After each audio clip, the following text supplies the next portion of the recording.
அன்பு உறவுகளுக்கு இனிய வணக்கங்கள். விருச்சக ராசி அன்பர்களுக்கு உங்க ராசி அதிபதியும் ருணரோக சத்ருஸ்தானாதிபதியுமான செவ்வாய் பாக்கியஸ்தானத்துல நீச்சமாயிருக்கார். சனி ஒரு பக்கம் சுகஸ்தானத்துல இருந்து பாடாப்படுத்திட்டு இருக்கார். குரு 7ல இருந்தும் வக்ரகதி ஆயிட்டார். ஆக மொத்தத்துல சுத்தி சுத்தி பிரச்சனை மேல பிரச்சனையை மட்டும்தான் பார்த்துட்டு இருக்கீங்க விருச்சக ராசி அன்பர்கள். கடன் ஒரு பக்கம் கழுத்தை நெரிக்குது. நம்பியவங்களும் கூட இருந்து முதுகுல தான் குத்துறாங்க. விருச்சக ராசியை பொறுத்த வரைக்கும் விசாகம் 4ஆம் பாதம், அனுஷம் 1, 2, 3, 4ஆம் பாதங்கள், கேட்டை 1, 2, 3, 4ஆம் பாதங்களை உள்ளடக்கியது விருச்சக ராசி. விருச்சக ராசிக்கு அதிபதி செவ்வாய் பகவான். வீடியோல சொல்லக்கூடிய பலன்கள் ஆண் பெண் இருப்பாளருக்கும் பொருந்தக்கூடிய பலன்கள். விருச்சகத்துக்கு கடந்த காலகட்டங்கள்ல என்னதான் மாறி மாறி பல கிரகங்கள் பிரச்சனைகளை கொடுத்தாலும் தோல்விகளை கொடுத்தாலும் ஒரு கிரகம் உங்களுக்கு மிக சாதகமா இருக்க போகுது. அதாவது குறுகிய கால பயிற்சியா இருந்தாலும் ரொம்ப பவர்ஃபுல்லான பலன்களை கொடுக்கக்கூடிய ஒரு கிரகம் தான் அது சுக்கிரன் தான். சுக்கிர பயிற்சி மிக குறுகிய காலகட்டமா இருந்தாலும் யோக பலன்களை கொடுக்கக்கூடிய நிலையில தான் விருச்சக ராசி என்பவர்களுக்கு சுக்கிரன் இப்போ இருக்கார். கடந்த 2ஆம் தேதி, அதாவது டிசம்பர் 2ஆம் தேதி அன்னைக்கு உங்க முயற்சி ஸ்தானமான 3ஆம் பாவகத்துக்கு வந்த சுக்கிரன் வரும் டிசம்பர் 30ஆம் தேதி வரைக்கும் முயற்சி ஸ்தானத்துல சஞ்சாரம் செய்ய போறார். மகர சுக்கிரனா சஞ்சாரம் செய்ய போறார். விருச்சக ராசி அன்பர்களுக்கு ஒரு நல்ல மாற்றத்தையும் முன்னேற்றத்தையும் ஏற்படுத்தக்கூடிய காலகட்டம் இது. எதையெல்லாம் இழந்தீங்களோ, உடல் ரீதியான பிரச்சனைகள், மன ரீதியான பிரச்சனைகள், பொருள் ரீதியான பிரச்சனைகள் அனைத்திற்கும் ஒரு தீர்வு இந்த காலகட்டத்தில் கிடைக்கும். நீண்ட காலமா நீங்க எதிர்பார்த்த ஒரு காலகட்டம் இப்போ வந்துடுச்சுன்னு தான் சொல்லணும். தொழில் வியாபாரம் நல்ல முறையில நடக்கிறதுக்கு உண்டான சூழல்களை சுக்கிர பகவான் இந்த காலகட்டத்தில் ஏற்படுத்தி கொடுப்பார். பொருளாதார நெருக்கடிகள் எல்லாம் இந்த காலகட்டத்தில் படிப்படியா குறையும். நீண்ட கால வழக்குகள், வம்பு வழக்கு சார்ந்த பிரச்சனைகள் இந்த காலகட்டத்தில் குறையும். நீண்ட காலமா இருந்த கடன் தொந்தரவிலிருந்து விடுபடக்கூடிய சூழலை இந்த காலகட்டம் ஏற்படுத்தி கொடுக்கும். நீங்க ஒரு பெரிய கடன் வச்சிருக்கீங்க அப்படின்னா அதை முழுமையா அடைக்க முடியலன்னா கூட ஒரு குறிப்பிட்ட தொகையாவது இந்த காலகட்டத்துல நீங்க அடைக்கிறதுக்கு உண்டான வழிவகை பிறக்கும். கலத்தர காரகன் இந்த காலகட்டத்துல கணவன் மனைவிக்குள்ள பாண்டிங்ஸ் அதிகரிப்பார். நீண்ட காலமா பிரிந்திருக்கக்கூடிய கணவன் மனைவி கூட இந்த காலகட்டத்துல முயற்சி செஞ்சு பாருங்க. நிச்சயமா பிரிந்தவங்க ஒன்றிணைவாங்க. ஏன்னா துலாம் ராசிக்காரர்களுக்கு கலத்தர ஸ்தானாதிபதியும் இதே சுக்கிரன்.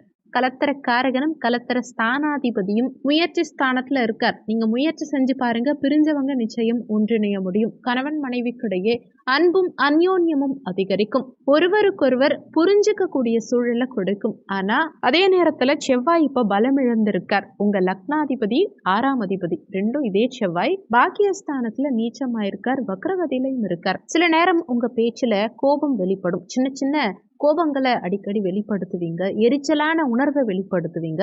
அதை கொஞ்சம் தவிர்த்துக்க பாருங்க. யாரா இருந்தாலுமே, அது வெளியிடத்துல இருந்தாலும் சரி, பணியிடத்துல இருந்தாலும் சரி, வீட்டுல இருந்தாலும் சரி, அனுசரிச்சு போனீங்கன்னா தொந்தரவுகள் பிரச்சனைகள் இருக்காது. தேவகுருவும் அசுரகுருவும் நற்பலன்களை கொடுக்கறதுல ஈடு இணையற்றவர்கள். விருச்சக ராசி அன்பர்களுக்கு நீண்ட காலமா தடைப்பட்ட திருமண யோகம் இந்த காலகட்டத்தில் கைகூடி வரும். வீட்டில் சுப காரியங்கள் நடந்தேறும். திருமண தடை மட்டும் இல்ல, பல காரியங்கள்ல தடைகளை அதிகமா ஃபேஸ் பண்ணிட்டே தான் இருக்கீங்க விருச்சக ராசி அன்பர்கள். கடந்த காலகட்டங்கள்ல பட்ட அத்தனை அவமானங்களுக்கும் பிரச்சனைகளுக்கும் ஒரு தீர்வு காணக்கூடிய சூழலை இந்த காலகட்டம் சுக்கிர பகவான் உங்களுக்கு ஏற்படுத்தி கொடுப்பார். அதே நேரத்துல குடும்பம் சார்ந்த விஷயங்கள்ல பொருளாதார வகையில கொஞ்சம் கவனமா இருந்துக்கோங்க. வீட்டுல ஏதாவது திருட்டு போறதுக்கு வாய்ப்புகள் உண்டு. ஏதாவது இழப்புகள் வீட்டுல இருக்கலாம். ஆனாலும் பொருளாதார நெருக்கடிகள் இந்த காலகட்டத்தில் படிப்படியா குறையும். அதே நேரத்துல சனி பகவானும் உங்களுக்கு உடல் ரீதியான தொந்தரவுகளை சற்று அதிகப்படுத்துவார். அதனால உடல் நலத்துல சற்று கூடுதல் அக்கறை எடுத்துக்கிறது இந்த காலகட்டத்தில் உங்களுக்கு நல்லது. தேவையில்லாத விரய செலவுகளும் சற்று அதிகரிக்கும். ஆனாலும் கவலைப்படாதீங்க. விரய செலவுகளை கொஞ்சம் தவிர்த்துக்கிட்டு சுப செலவுகளா நீங்க மாத்திக்க பாருங்க. யாரை நம்பியும் பணத்தை எங்கேயும் இன்வெஸ்ட்மெண்ட் பண்ண வேண்டாம். கையில இருக்கிற பணத்தை வச்சு மேனேஜ் பண்ண பாருங்க.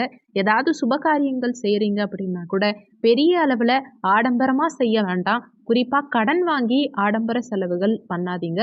கையில இருக்கிறத வச்சு சமாளிக்கிறதுக்கு முயற்சி செய்யுங்க. உடல் நலத்துல சற்று அக்கறை தேவைப்படும். மனநிலையை பொறுத்த வரைக்கும் அந்த அளவுக்கு சிறப்பா இல்ல. ராகுவும் பஞ்சமஸ்தானத்துல இருந்து கொஞ்சம் கெடுபலன்களை தான் ஏற்படுத்துவார். ஒரு சிலருக்கு தவறான பாதையை நோக்கி நகர்வதற்கான வாய்ப்புகள் உண்டு. கெட்ட நண்பர்களின் சகவாசங்களை முடிஞ்ச வரைக்கும் தவிர்த்துக்க பாருங்க.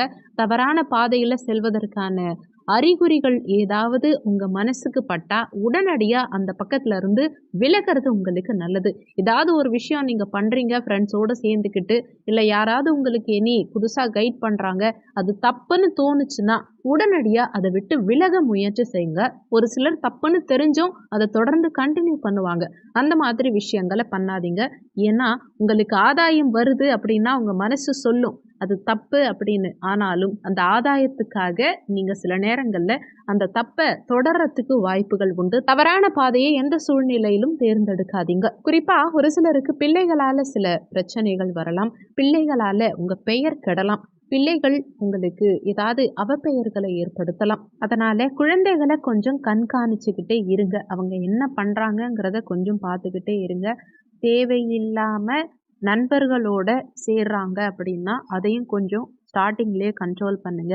அதிகமாக மொபைல் ஃபோன் யூஸ் பண்ணுறது, கேம் விளையாடுறது, இந்த மாதிரி விஷயங்களுக்குள்ளேயும் போகாம படிப்பில் கொஞ்சம் ஆர்வம் செலுத்த நீங்கள் தகுந்த முயற்சி எடுக்க பாருங்க. குழந்தைகளை கொஞ்சம் கண்காணிச்சுக்கிட்டே இருக்கிறது இந்த காலகட்டத்தில் உங்களுக்கு நல்லது. வருமானம் இந்த காலகட்டத்தில் திருப்திகரமா இருக்கும். குடும்பத்துல சுப காரியம் செய்யற யோகத்தை கொடுக்கும். சுப செலவுகள் இந்த காலகட்டத்தில் நிச்சயமா அமையும். வீட்டுல இருக்க யாருக்காவது சுப காரியம் செஞ்சு அதுக்காக செலவு செய்யக்கூடிய அமைப்பை சுக்கிரன் இந்த காலகட்டத்தில் ஏற்படுத்துவார். உங்க ராசி அதிபதி 6ஆம் அதிபதி பலமிழந்த நிலையில இருக்கிறதுனால பயணங்களை முடிஞ்ச வரைக்கும் தவிர்த்துக்க பாருங்க. குறிப்பா தூரதேச பயணங்கள், இரவு நேர பயணங்களை தவிர்த்துக்கிறது உங்களுக்கு நல்லது.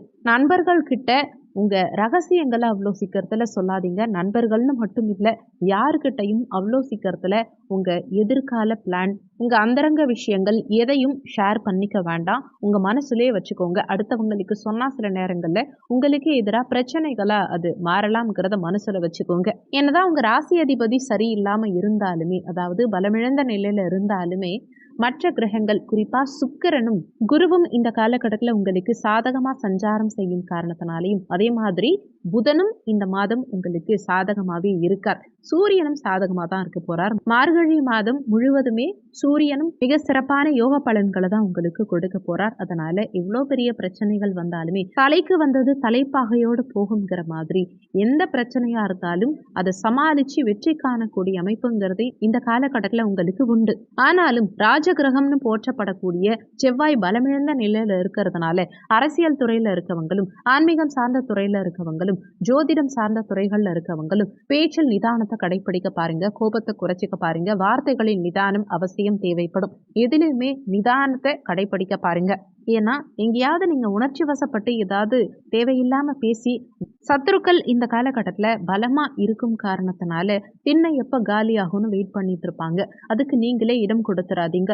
இந்த ஸ்டேஜை அடையறதுக்கு, இப்போ நீங்க இருக்கும் இந்த நிலை அடையறதுக்கு கடந்த காலகட்டங்கள்ல எவ்வளோ கஷ்டப்பட்டிருப்பீங்க. இந்த நிலையை தக்க வச்சுக்கிறதுக்கு சில விஷயங்களை நீங்க ஃபாலோ பண்ணி தான் ஆகணும்.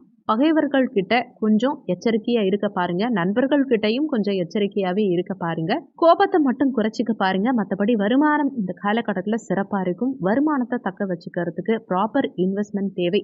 பெரிய அளவில் இன்வெஸ்ட்மெண்ட் எங்கேயும் வேண்டாம். எந்த விஷயமா இருந்தாலும் ஒரு முறைக்கு இருமுறை யோசிச்சு செயல்பட்டா நல்லது நடக்கும். இந்த காலகட்டம் இன்னமும் சிறப்பா இருக்கணும்னு நினைச்சீங்கன்னா வெள்ளிக்கிழமை தினங்கள்ல சுக்கிர ஹோரை நேரத்துல, வெள்ளிக்கிழமை சுக்கிர ஹோரை காலையில 6 மணில இருந்து 7 மணி வரைக்கும் வரும். மதிய நேரமா இருந்தா 1 மணில இருந்து 2 மணி வரைக்கும் சுக்கிர ஹோரை நேரம். ஆனா அந்த நேரத்துல நட சாத்திருக்கலாம், பார்த்துக்கோங்க. இரவு நேரமா இருந்தா 8 மணில இருந்து 9 மணி வரைக்கும் இந்த காலகட்டம் சுக்கிர ஹோரை வரும்.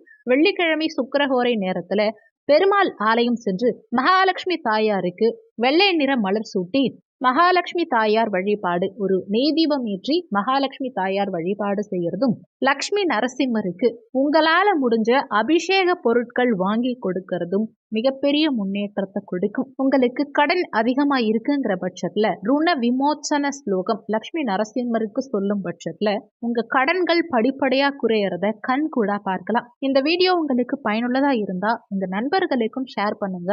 அவங்களும் பயன்பெற்றா அந்த புண்ணியம் உங்களுக்கும் கிடைக்கும். இந்த வீடியோ வீடியோவில் உங்களுக்கு ஏதாவது சந்தேகம் இருந்தால் கீழே இருக்க கமெண்ட் செக்ஷனில் சொல்லுங்கள். நன்றி. மற்றொரு நல்ல பதிவோடு மீண்டும் உங்களை சந்திக்கிறோம்.